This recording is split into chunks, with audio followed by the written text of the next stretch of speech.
نحمده ونصلي على رسوله الكريم اما بعد. کما ویډیو چې ما د آنلاین گیم په باره کې کړی وه چې دا د جوارۍ یو قسم راوتی دی او باقاعده په دې کې جواري کیږي، آنلاین گیم چې کوم کیږي نو په هغې باندې د سوات یو نوجوان تنقیدي انداز سره داسې یو سوال کړی چې هغه بالکل دا کار ټیک دی او چې د IMF نه کم پیسې راځي او باغې باندې زیاتې پیسې په بدله کې ورکول کیږي نو د دې څه حکم دی؟ تاسو په دغه ولې خبره نه کوئ؟ نو د ټولو نه لومبی خو به زه دا خبره وکړم چې دغه نوجوان دې ته ویل چې دا بالکل ټیک څیز دی، یعنې د جواری ته څه یووی. موږ خو دا وایو چې خپل بچي د جوارو نه وساتئ، خپل بچی د غلطو محفلونو نه وساتئ، د خپلو بچو تاسو په هغې باندې نظر وساتئ چې یاره دي څه کې مبتلا دي څه کې نه دي مبتلا. اوس مونږ او تاسو ټولو ته پته ده چې جواري حرام ده، اوس تا بچی په جواری کې مبتلا دی نو د خپل بچی غم وکړه چې جواري داسې یو څیز دی چې اوس نه هم بربادي ده او بیا څومره چې لویږي دومره په غټو سطحو باندې به جواری شروع کړي. نو یاد ساتئ د حرام سیستا ناجایز سیستا حرام نه ویل ناجایز نه ویل هغې ته ټیک ویل. دا انسان د خپله سوچ وکړي چې دی په څه کې مبتلا دی او د آنلاین گیمونو کم ځای ته ورسو او لارسی به کم ځای کې. او تاسو وګورئ د نوجوانانو ذهنونه دومره خراب کړي دي چې دغه نوجوانان تاسو په پاکستان کې واقعات وګورئ چې هغې پستول راخلي او هغې چې دی خپل یو هلک خپل مور او خور ولي.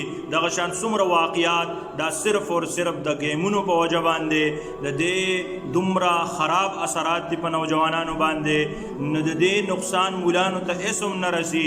زموږ خو صرف ذمه دا ده چې مونږ وایو چې دا ناجایز دی، دا جواری یو شکل راوتی دی، دا جواری ده. نه یاد ساتئ دا په نوې انداز باندې نوجوانان جواری ته راغواړي او مور او پلار څومره د هغې مشرانو ته چې پته وي په خپلو بچو باندې نظر وساتئ. د دې نه علاوه د IMF چې کومه قرضه ده په هغې باندې چې پاکستان څومره خلک خوشحالیږي دا د خوشحالۍ خبرې نه دي. مخکې موږ ویلي دي، ما ویلي دي چې دا ناجایز دي، بذات خود ورته ما ویلي دي دا سود پې ورکولی کېږي. زه پې نه یم راضي په کم نوجوانانو او کمو خلکو چې د دې بغیر یعنی د هغې د رضا نه بغیر چې په دې عوام نه دی خوشحاله. نه یاد ساتئ دی کې د عوامو خپله دخل اندازي نشته. کم خلک چې پې نی خوشحاله انشاءالله امید دی چې هغې ته به د الله جل جلاله د طرف نه یعنی په هغې کې هغه کم د سود کم یعنی ګناه دی هغه به ورته نه رسي. ذمهداران دغه مشران دي کم چې د پاکستان چې کم د دې د سود تایید کی او په دې باندې خوشحاله دي. نه یاد ساتئ دغه خلک دا او کم خلک چې د دې ملګری دی نو دغه خلک په دې باندې د الله جل جلاله د طرف نه گرفتار دي. انشاءالله مونږ اوس هم وایو زمونږ بالکل رضامندي د IMF چې څومره دي قرضه اخلي او په دې باندې بیا واپسۍ کې زیاتې ورکوي. یاد ساتئ دا سود دی، مونږ بالکل د دې نه یو خوشحاله او مونږ په دې بالکل راضي نه یو. مونږ اوس هم د دې د رضامندۍ مونږ په حق کې نه یو بلکې مونږ د دغې خبرو خلاف یو. او یاد ساتئ په دې لعنت کې به کم خلک چې دا کوي او څوک چې د دې تایید کوي دغه خلک به د الله جل جلاله د طرف نه گرفتار وي. او اوس هم موږ وایو او څومره کسان چې دا ویډیو ګوري هغې ته هم وایم چې تاسو هم خپل برات کوئ.